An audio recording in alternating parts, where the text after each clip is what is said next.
새해 들어 첫 번째 주일을 지키는 우리 주 안의 모든 성도님들, 금년 한 해 꼭 주일 성수에 승리하시기를 주님의 이름으로 축원합니다.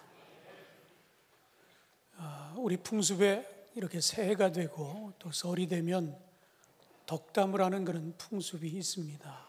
그런데 본래 이 덕담은 잘 되게 해달라고 빌어주는 것이 아니라 본래 덕담은 잘 될 줄로 알고 미리 축하하는 것이 덕담이라고 합니다. 그러니까 이 덕담은 과거형이 돼야 된다 하는 이야기입니다. 쉽게 말해서 새해는 장가 가거라 그렇게 이야기하는 게 아니고 새해 장가 갔다지 이렇게 얘기하는 겁니다. 새해는 사업 잘 되기 바랍니다 이렇게 하는 게 아니고 새해는 사업이 잘 됐다지 이렇게 하는 게 덕담이라고 하는 이야기입니다. 여러분이 이제 새해에 많은 분들을 만나면 이런 덕담을 주고받을 텐데 과거형으로 될 줄로 믿고 그렇게 여러분 덕담을 주고받을 수 있게 되기를 바랍니다. 그래서 아마 성도들하고 할 수 있는 덕담은 금년 52주 주일 성수 잘했다지 뭐 이렇게 12달 동안 11조 잘 드렸다지 이렇게 하는 게 덕담이라는 거예요. 여러분들 금년에는 꼭 플러스가 되는 그런 신앙의 삶, 그래서 그 신앙의 삶을 보시고 하나님이 건강도 주시고 물질도 주시고 평안함도 주시는 그런 축복을 꼭 누리게 되기를 주님의 이름으로 축원합니다. 이렇게 새해가 되면 많은 기대가 있습니다. 그런데 새해 들어서 교계에 대한 뉴스가 하나 나왔는데 우리를 슬프게 하는 그런 뉴스가 하나 나왔습니다.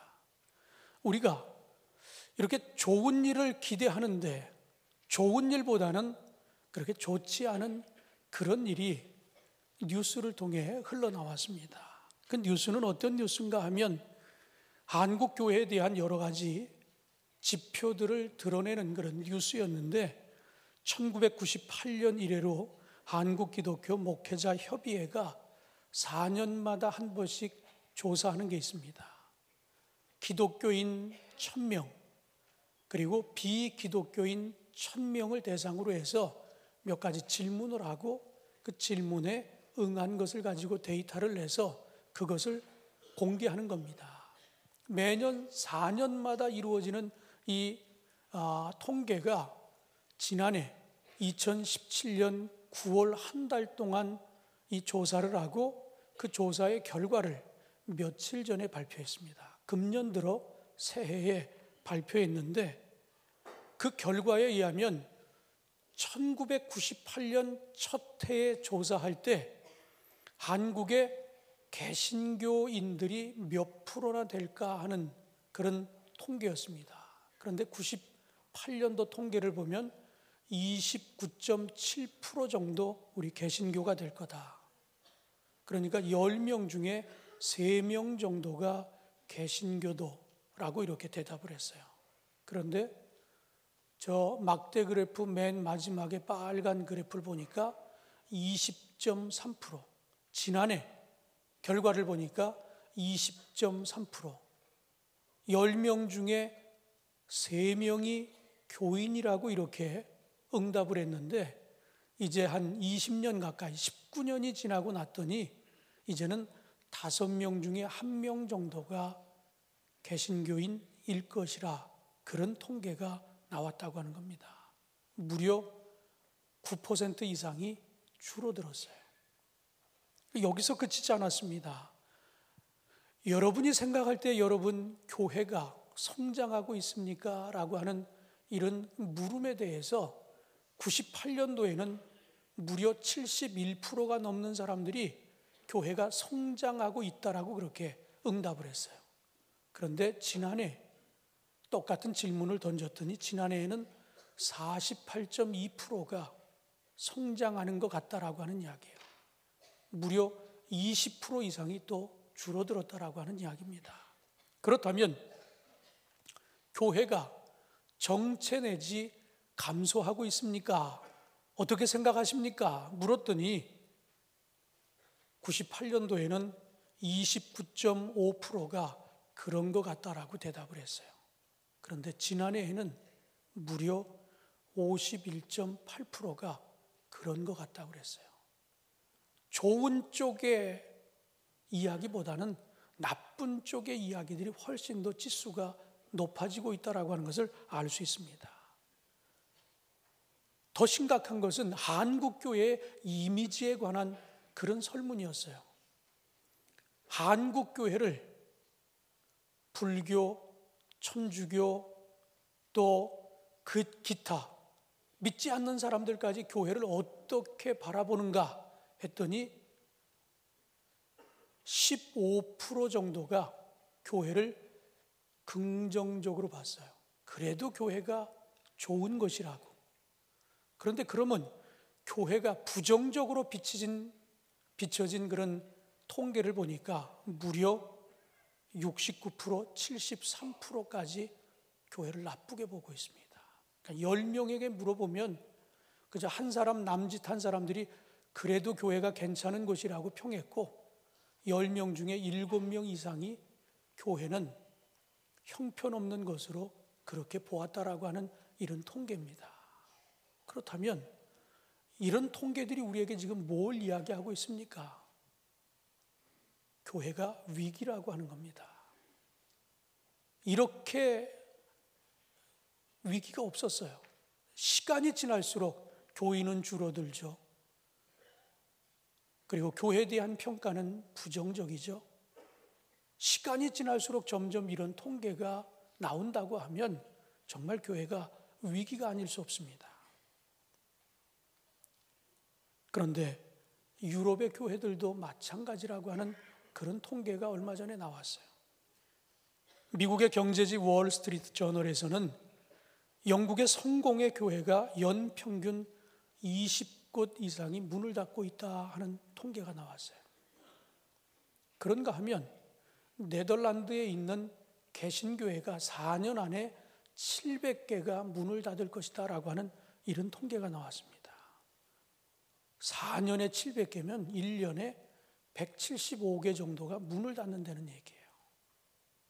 그런데 더 놀라운 것은 미국에 연합감리교회가 있습니다. 미국에서는 침례교회가 가장 큰 교단이고요. 그리고 두 번째가 감리교회입니다. 그런데 미국에서는 이미 20여 년 전부터 감리교회가 하루에 1개꼴로 문을 닫습니다. 1년이면 365개가 문을 닫는다는 얘기예요. 이처럼 한국 교회도 위기고 유럽의 교회도 위기고 미국의 교회도 위기고 다 위기입니다. 그렇다면 우리 교회는 어떻습니까? 제가 1월 1일 신년 집회 때 많은 통계를 여러분에게 소개했어요. 지금 우리 교회 여러분이 볼 때 보세요. 문제 없어 보입니다. 그렇잖아요? 잘 모이죠? 여러분 열심히 헌신해 주시죠? 별 문제가 없어요. 그런데 우리가 통계를 통해서 지난 20여 년 전 그리고 지금 현재 그리고 앞으로 이런 추세라면 앞으로 10년 후에 20년 후에 우리 교회가 어떤 교회가 될 건가라고 이렇게 예측을 했을 때 통계적으로 보면 우리 교회도 모든 교회들이 위기인 것처럼 지금은 괜찮은 것 같지만 10년, 20년 지나면 우리 교회도 위기가 올 수 있다라고 하는 그런 예측 가능한 통계들이 있습니다. 오늘 본문에도 보면 큰 위기를 맞이한 애굽이라고 하는 그런 나라의 이야기입니다. 그런데 그 애굽이라고 하는 나라가 어떻게 그 위기를 극복했는가라고 하는 그것을 우리가 좀 바라보면서 그 안에서 우리도 우리에게 닥칠 위기를 극복할 수 있는 지혜를, 믿음을 얻게 되기를 주님의 이름으로 축원합니다. 그렇다면 오늘 본문은 여러분이 좀 읽으면서 참 이상하다 하는 아마 그런 느낌을 받았을 거예요. 이 본문만 가지고 읽어보면 딱 떼어내서 읽어보면 성경에 어떻게 이런 내용이 들어있을까 잘 이해가 되질 않아요. 근데 이 내용이 무슨 내용인가 하면 바로가 꿈을 꿨습니다. 근데 그 꿈이 너무 생생한 거예요. 근데 분명히 이건 길한 것이기보다는 흉한 그런 꿈이면 틀림이 없어요. 많은 사람들에게 물어봤는데 답이 정확하게 안 나오는 것 같으니까 요셉을 생각해내고 요셉이 가서 바로 왕에게 고하고 있는 내용이 오늘 이 본문입니다. 그래서 바로께서는 이렇게 하셔야 됩니다. 이렇게 하셔야 됩니다라고 하는 표현이 이것만 떼어놓고는 성경이 조금 좀 이상하다라고 여길지만 전후 내용을 우리가 종합해 보면 지금 요셉이 바로에게 불려가서 그 바로의 꿈을 해몽하고 거기에 대책을 강구해서 내놓는 이야기가 오늘 본문입니다. 오늘 이 본문이 우리에게 몇 가지 교훈을 줍니다. 그 국가의 위기를 어떻게 극복해 갔는지를, 그 첫 번째가 대비하여 넘어가게 하시려고 위기를 감지하게 하셨다 하는 이야기입니다. 어떤 위기를 미리 감지케 하시는 하나님, 그 하나님을 우리에게 이야기하고 있는 겁니다. 지금 우리가 이런 통계를 보면 지금 우리 교회는 별 문제가 없어 보여. 그런데 모든 한국 교회가 위기라고 그러고 세상 사람들이 교회를 염려하고 있고 유럽의 교회도 마찬가지고 미국의 교회도 마찬가지고 교회들마다 그렇게 보여지는 통계들이 좋은 통계가 아니에요. 다 마이너스, 부정적인 것. 성장은 둔화되고 감소하고 교회 이미지는 나빠지고, 이것이 지금 교회들이 갖고 있는 모습입니다. 그렇다면 우리만 괜찮을 수 있을까요? 아닙니다. 결국 이런 모든 교회의 위기는 오늘 곧 우리의 위기도 될 수 있다라고 하는 것을 미리 알게 하시는 겁니다.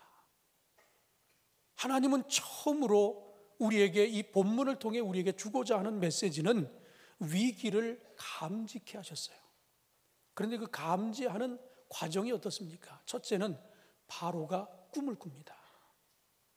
여러분, 저도 꿈을 꾸지만 꿈을 꾸면 그 꿈이 생생한 꿈도 있지만 그냥 꾸고 나서 내가 어디를 갔었는데 거기서 누굴 만났지? 내가 거기서 뭘 했지? 생각이 잘 나지 않아요. 개꿈입니다. 뭐 기억해 볼 필요도 없는 것들이에요. 그런데 어떤 꿈은 아주 정확하게 장소, 누구, 거기서 뭘 했는지가 아주 또렷하게 남는 그런 꿈이 있어요. 그런데 오늘 바로의 꿈이 두 가지의 꿈을 꿨는데 너무 또렷한 거예요. 살찐 암소 7마리가 나타나고 그 후에 아주 삐쩍 마른 암소 7마리가 나타났는데 그 삐쩍 마른 7암소가 살찐 암소를 잡아먹는 이런 꿈을 꿨어요. 아주 희귀한 꿈입니다. 그런데 이어서 또 꿈을 꿨는데 아주 실한 이삭 7이 있었는데 쭉정이와 같은 이삭 7이 나타나더니 그 쭉정이 같은 것들이 아주 실한 그런 열매를 먹어치우는 이런 꿈을 꾸게 됐습니다. 하나님은 그 백성들, 그 공동체의 위기를 먼저 바로에게 꿈으로 보여주셨어요. 그런데 바로는 그걸 알지 못합니다. 이게 무슨 꿈인가? 좋은 건 아닌 것 같은데, 나쁜 꿈 같은데 이 꿈을 정확하게 알기를 원했어요. 그래서 나라에다가 방을 붙이고 이 왕의 꿈을 좀 해몽해 줄 수 있는 사람들을 찾았습니다. 그런데 많은 사람들이 와서 꿈에 대해서 이러쿵저러쿵 얘기했지만 바로는 시원치 않게 생각했어요. 정확하게 자신의 꿈을 해몽해 주지 못하고 있다라고 판단을 했어요. 그런데 그때 술 맡은 관원이 요셉을 소개합니다. 무려 2년 전에 같이 감옥 생활을 할 때 이 술 맡은 관원이 꿈을 꿨는데 그 꿈을 감옥에 있었던 요셉이 해몽해 준 대로 그대로 됐거든요. 분명 이 요셉은 그 술 맡은 관원에게 당신이 풀려나거든 내 이 억울한 누명을 좀 벗겨달라고 그렇게 당부를 했어요. 그런데 이 사람은 풀려났는데 다 잃어버리고 2년을 지냈습니다. 그런데 2년 후에 왕이 꿈을 해몽해달라고 하는 그런 이야기를 하고 많은 사람들을 불러다가 해몽을 시켰지만 정확한 답이 아니라고 했을 때 2년 후에 이 술 맡은 관원이 번쩍 정신이 들었어요. 그래, 내가 감옥에 있을 때 요셉이라고 하는 친구가 있었는데 그 친구가 꿈을 아주 기가 막히게 해몽해 줬는데 그대로 내가 풀려나게 됐고 복직이 됐고 그걸 기억한 거예요. 그래서 아주 결정적인 순간에 요셉이 불려갑니다. 그리고 요셉이 꿈을 해몽해 줍니다. 여러분, 이게 우연이라고 생각하십니까? 어떻게 꿈을 꿨는데 그렇게 꿈이 또렷하게 기억이 될까요?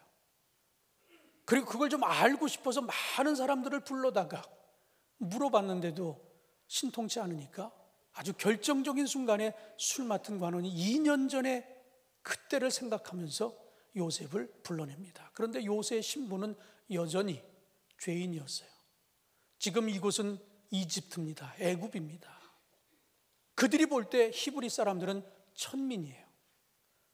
천민인데 또 그는 죄수입니다. 그런데 그를 불러다가 자존심 상하게 꿈을 해석한다? 애굽 사람으로는 내키지 않는 일이에요. 더군다나 왕 앞에 죄인, 천민이 불려가서 꿈을 해몽한다? 애굽 사람으로서는 굉장히 자존심 상하는 일이에요.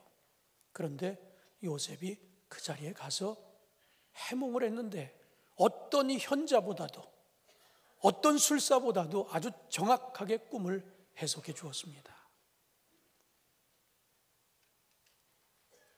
그 꿈의 내용은 뭡니까?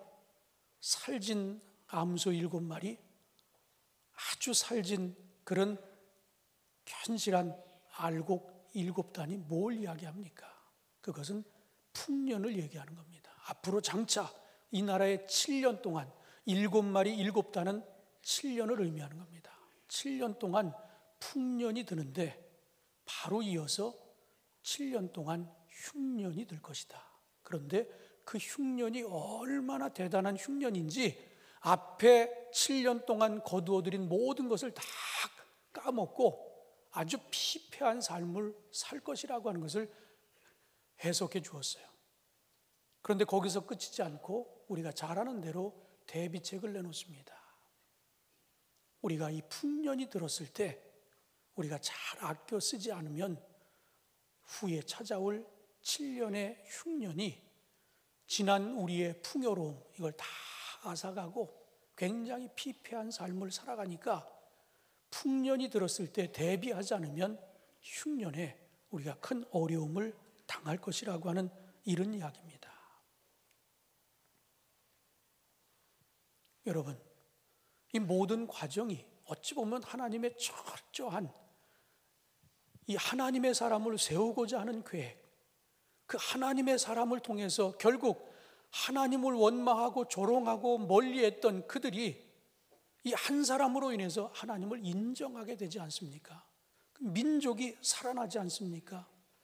위기를 극복했을 뿐만 아니라 그 민족 때문에 주변의 변방의 민족들과 국가들도 함께 살지 않습니까? 오늘 우리가 본문에 있는 말씀을 통해 첫 번째로 깨달을 수 있는 것은 하나님은 위기를 감직해 하시는 하나님이다 하는 이야기예요. 그렇다면 오늘 내가 어려움이 없다 할지라도, 지금 내가 크게 문제가 없다 할지라도 중요한 것은 이렇게 통계들이 자꾸 쏟아져 나오면서 한국 교회가 위기다, 유럽의 교회도 위기다, 북미에 있는 교회들도 위기라고 하는 것을 우리에게 일러주는 이 메시지가 뭡니까? 우리에게도 위기가 올 것이라고 하는 것을 감직해 하셨다라고 하는 이야기예요. 그렇다면 본문에 있는 말씀대로 우리도 이렇게 대비할 필요가 있지 않느냐 하는 이런 이야기입니다. 그래서 두 번째로 우리에게 주시는 메시지는 요셉은 내 코가 석자여도 공동체 위기를 모른 척하지 않았다 하는 이야기입니다.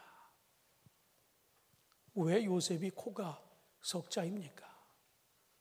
그는 지금 2년 이상을 감옥에서 누명을 쓰고 썩고 있어요. 2년 전에 그 술 맡은 관원, 떡 맡은 관원 꿈을 해몽해 줬어요. 그들이 풀려나면 좀 나를 좀 구명해 달라고 부탁을 했어요. 그런데 2년이 지나도 그 기도가 이루어지지 않았습니다. 나간 사람들은 까맣게 잃어버리고 말았어요. 천민으로 전락해 있죠. 부잣집에서 태어났잖아요. 자색옷을 입고 있었잖아요. 그런데 형들이 질투를 해가지고 노예로 팔아버렸죠.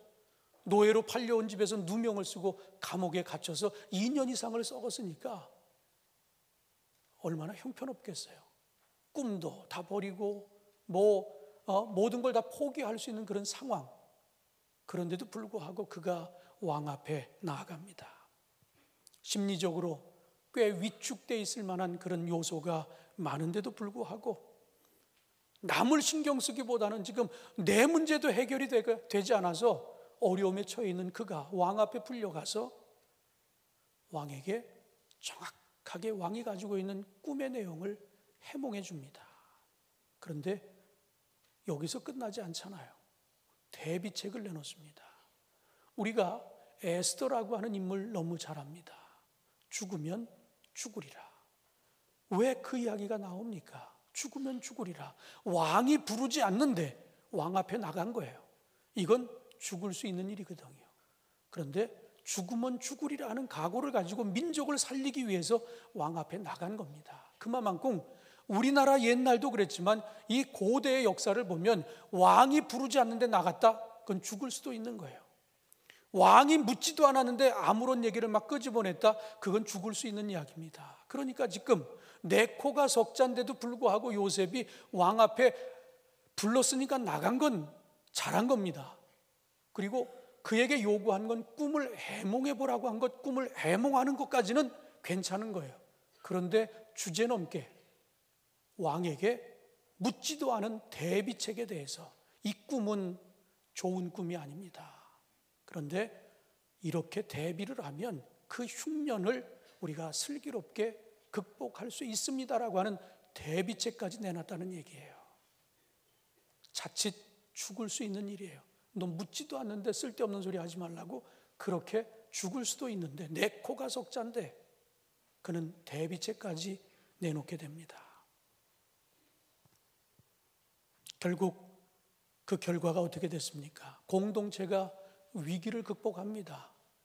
뿐만 아니라 그렇게 공동체의 위기를 관망하지 않고 무시하지 않고 대책까지 내놨더니 그는 자유의 몸이 되었어요. 비로소 자유의 몸이 되었습니다. 자유만 주어진 게 아니죠. 그에게 부와 명예도 주어집니다. 왕 외에는 2인자가 돼서 애굽의 총리 대신이 됐다. 성경은 분명하게 이야기합니다.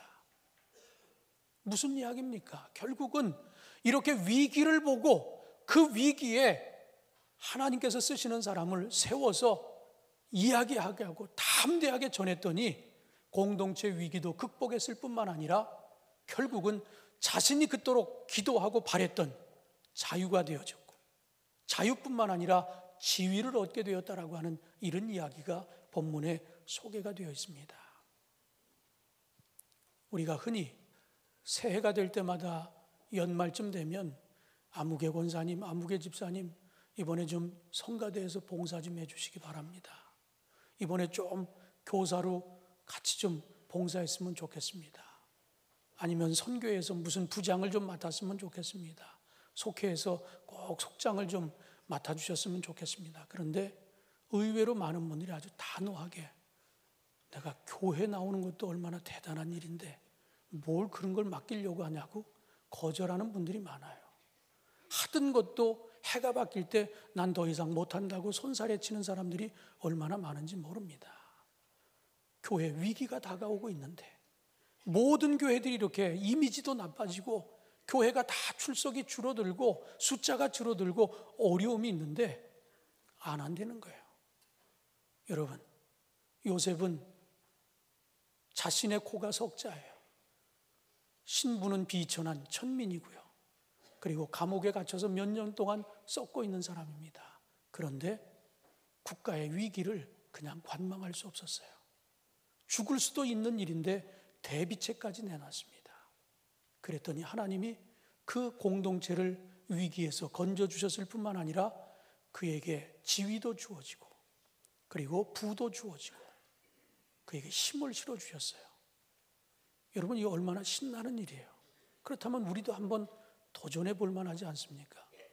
못한다고, 안 한다고 할 게 아니라 이렇게 교회가 위기가 다가오고 있다라고 하는 것을 우리가 감지할 수 있도록 우리에게 알려주셨다고 하면 요셉처럼 여러분 담대하게 행동하는 신앙인들이 꼭 되시기를 주님의 이름으로 축원합니다. 결국 요셉 한 사람을 통해 그 국가가 가질 수 있는 큰 위기를 극복하고 자신은 지위를 얻게 됐어요. 그토록 나는 누명만 벗고 자유하면 좋겠다고 그랬는데 거기서 끝나지 않았잖아요. 총리 대신이 됐어요. 너처럼 지혜로운 사람이라고 그러면 내 밑에 들어와서 이 나라를 좀 살림을 맡아 했으면 좋겠다고, 그게 바로 바로가 한 이야기입니다. 결국 그렇게 되지 않았습니까? 여러분, 위기를 우리에게, 우리의 문제가 아니라도 남의 문제를 통해 위기를 일러 주셨을 때 그 위기를 감지하고 요셉처럼 행동하는 신앙인이 된다고 하면 우리는 분명 위기가 기회가 되리라 분명히 확신합니다. 모든 교회가 마이너스 부정을 이야기하고 있지만 이렇게 위기를 미리 감지케 하시고 우리가 행동으로 나선다고 하면 저는 마이너스가 아니라 플러스가 된다라고 저는 분명히 확신합니다. 위기가 아니라 기회가 될 수 있다라고 저는 분명히 확신합니다. 이 일을 위해 저와 여러분 모두가 함께 수고하고 애쓰고 헌신하는 일에 하나가 되시기를 주님의 이름으로 축원합니다. 저희 교회는 금년이 93주년입니다. 역사가 적지 않아요. 근데 90주년 때 바로 옆에 있는 이 주차 빌딩하고 체육관을 졌어요. 그때 어떤 분은 그냥 가정주부로 집에 있던 분이 특별 헌금을 해야 되겠다라고 아르바이트를 하는 성도들이 있었어요. 왜? 그렇게 해서라도 조금이라도 더 교회에 헌금을 하겠다라고 하는 그런 성도들이 일어났습니다. 저는 그런 분들이 바로 작은 요셉이라고 생각합니다. 내 코가 석자, 서로 다 힘들다고 어렵다고 무슨 헌금이냐고 그럴 때 어떤 분들은 아르바이트를 해서 하나님 앞에 예물을 드리는 그런 성도들도 있었어요. 여러분, 바로 그런 분들 때문에 위기가 기회가 되는 것입니다. 모두가 마이너스라고 부정적이라고 하는데 그런 분들 때문에 플러스가 되는 겁니다. 저는 금년 한 해만큼은 여러분 모두가 요셉과 같은 그런 인물이 꼭 되어지시기를 주님의 이름으로 축원합니다. 마태복음에도 그런 말씀이 있지 않습니까? 6장 33절에 그런즉 너희는 먼저 그의 나라와 그의 의를 구하라. 그리하면 이 모든 것이 너희에게 더하시리라. 하나님의 선한 뜻을 쫓으니까 결국은 내가 그토록 오랫동안 기도했던 문제까지도 덤으로 해결해 주시고 축복해 주시는 은혜를 덧입혀 주시는 이런 놀라운 축복이 여러분에게도 임하게 되기를 주님의 이름으로 축원합니다. 마지막 세 번째, 오늘 본문의 결론입니다. 풍년일 때 수고와 헌신을 더하니까 흉년도 이겨낼 수 있었습니다. 그리고 그들뿐만 아니라 그 변방까지도 살릴 수 있었다라고 하는 이야기가 오늘 이야기의 결말입니다. 바로에게 고한 오늘의 본문에 보면 바로에게 뭐라고 권하고 있습니까? 7년 풍년이 들 터인데 이 풍년이 들면 풍년에 매해 그 해에 수확한 것의 5분의 1씩을 저장해 두시기 바랍니다. 7년 동안. 그러면 후에 올 7년의 흉년도 능히 이겨낼 수 있습니다라고 하는 이야기예요. 저장해서 끝나는 것이 아니라 각 고을마다 각 성읍마다 창고를 크게 져야 될 것입니다. 그런 이야기였어요. 창고를 짓고 그리고 그것을 관리할 수 있는 사람이 필요하고 그 전체를 총괄해야 될 책임자가 필요하다라고 하는 그런 이야기를 했어요. 이게 무슨 이야기입니까? 우리가 풍년이라고 그냥 먹고 마시고 흥청망청하는 게 아니라 풍년이 들었을 때 우리가 수고해야 된다는 거예요. 창고를 져야 되는 수고가 필요하다는 겁니다. 창고를 지려면 재물이 필요한데 우리가 희생하지 않으면 안 된다는 이야기예요. 누군가 관리를 맡아야 되고 책임을 져야 되는데 그렇게 누군가 이 풍년에도 수고하지 않으면 미래가 보장이 되지 않는다는 얘기예요. 그렇다면 이 메시지가 마지막으로 우리 교회에 주는 메시지가 무슨 이야기입니까? 지금 우리 교회는 문제가 없어요. 예배 시간마다 예배실이 차잖아요. 서구 교회들은 노인들 몇 명 모여가지고, 제가 영국에서 그런 걸 경험했거든요. 벌써 시간이 20년이 넘었어요. 20년이 뭐예요? 제가 91년도에 영국 교환학생으로 갔으니까. 그래서 교회를 좀 몇 군데 다녀봤어요. 교회는 막 돌로 1000년 정도 막 500년 된 아주 웅장하고 파이프 올겐이 다 있는데 교인은 20명도 안 돼요. 500명, 700명, 1000명쯤 들어가는 교회에 교인이 한 20명쯤 모였는데 앞에 보면 전부 백발이에요. 성가대 오르간을 타는 할아버지가 있었어요. 그분도 80이 넘었어요. 성가대 4명인가 섰는데 할아버지 할머니 4분이 곧 쓰러질 것 같은 할아버지 할머니가 찬양을 합니다. 그러니 우리는 얼마나 젊었겠어요. 동양 사람들이 들어왔는데 전부 노인네들 20명 미만이 앉아가지고 그 좋은 시설에 파이프 올겐을 타고 그러는데 교인이 없어요. 우리 교회의 미래도 우리가 이 위기를 대처하지 않으면 언젠가 여기는 농구장이 될 수도 있어요. 아니 디스코텍이 될 수도 있습니다. 왜? 공간이 크잖아요. 제가 네덜란드의 2000년도에 빌리그리암 2000 대회가 있어서 전 세계에서 한 10,000명 이상 되는 세계 교계 지도자들이 다 모여서 집회를 한 적이 있습니다. 갔더니 한 열흘 동안 그 집회가 있어서 한 열흘 정도를 암스테르담에 머물고 있었어요. 호텔에서 나가면 그 암스테르담 시내를 다 구경할 수 있는데 저녁 먹고는 목사님들하고 운동 삼아 계속 걸었어요. 근데 멀쩡한 교회가 있어서 보면 교회가 술집이에요. 안에는 아주 아름다운 교회인데 분명 외형은 교회예요. 근데 그 교회 안이 갤러리로 바뀌어 있습니다. 음식점으로 바뀌어 있습니다. 이게 지금 교회들이 맡고 있는 현실입니다. 우리도 오늘 이 메시지를 들으면서 우리가 지금 괜찮다고 안일하게 생각하면 도적처럼 그날이 올 수 있어요. 지금 우리에게 주시는 이 메시지는 우리가 풍년일 때 우리가 지금 집을 짓는 수고, 그리고 집을 짓기 위해서 우리가 재물의 어떤 헌신, 누군가가 봉사하고 책임을 지고 수고하지 않으면 미래는 보장할 수 없다라고 하는 이야기입니다. 지금 괜찮을 때서부터 준비해야 위기가 와도 위기를 이겨낼 수 있다라고 하는 이야기예요. 그래서 도리어 위기가 기회가 될 수 있다라고 하는 이야기입니다. 그들이 풍년 때 어떤 일이 있었는 줄 아십니까? 창세기 41장 49절에 보면 쌓아둔 곡식이 바다 모래같이 심이 많아 세기를 그쳤으니 그 수가 한이 없음이었더라. 얼마나 많이 하나님이 풍년을 주셔서 많이 거둬들였는지 처음에는 곡식단을 쌓으면서 세었어요. 몇 단이나 들어가는지. 근데 너무 많아서 주체가 안 되니까 아예 세는 걸 포기했다라고 하는 이야기입니다. 그만큼 받았어요. 한국교회가 그렇게 70년대 중반부터 정말 폭발적으로 한국교회가 성장했잖아요. 저희 교회 역사도 보면 70년사, 80년사, 90년사를 한번 보세요. 저희 교회도 마찬가지거든요. 속회가 갑자기 뭐 10여 속에서 막 100속까지 늘어나고 200속 늘어나고 300속 늘어나고 폭발적으로.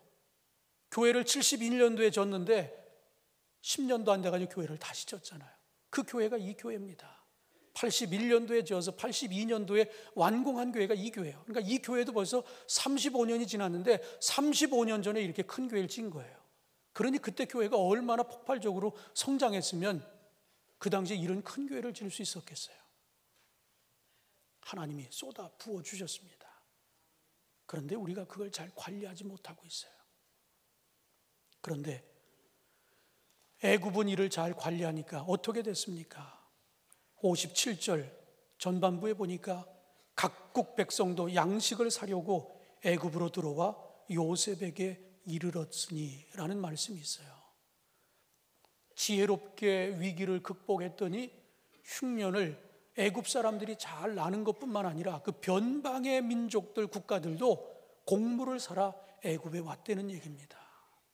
그러니까 한 나라가 건강해지니까 주변까지도 먹고 살 수 있게 된 거예요. 곡물을 사가니까 많은 돈을 가지고 와가지고, 왜? 곡물을 어디 가서는 못 사니까 평소보다도 더 많은 돈을, 가치를 지불하고라도 곡물을 사가야 되니까 나라는 부강해졌습니다. 위기를 극복한 것에 끝난 것이 아니라 많은 부를 축적할 수 있는 그런 기회도 얻게 됐다라고 하는 이야기입니다. 저는 우리 교회가 다음 세대를 염려합니다. 그런데 이렇게 미리 감지하고 미리 대비책을 세워서 이렇게 애쓰고 수고하고 눈물의 기도를 뿌리고 헌신하는 그룹이 이 시간 이후로 우리 안에 일어난다라고 하면 저는 미래가 마이너스가 아니라 플러스가 되는 그런 역사를 써내려 갈 수 있으리라 분명히 확신합니다. 지금 우리가 헌신하지 않으면, 지금 우리가 애쓰고 수고하지 않으면 미래는 없습니다. 여러분, 듣는 것으로 그치지 않고 여러분 액션을 취하시기 바랍니다.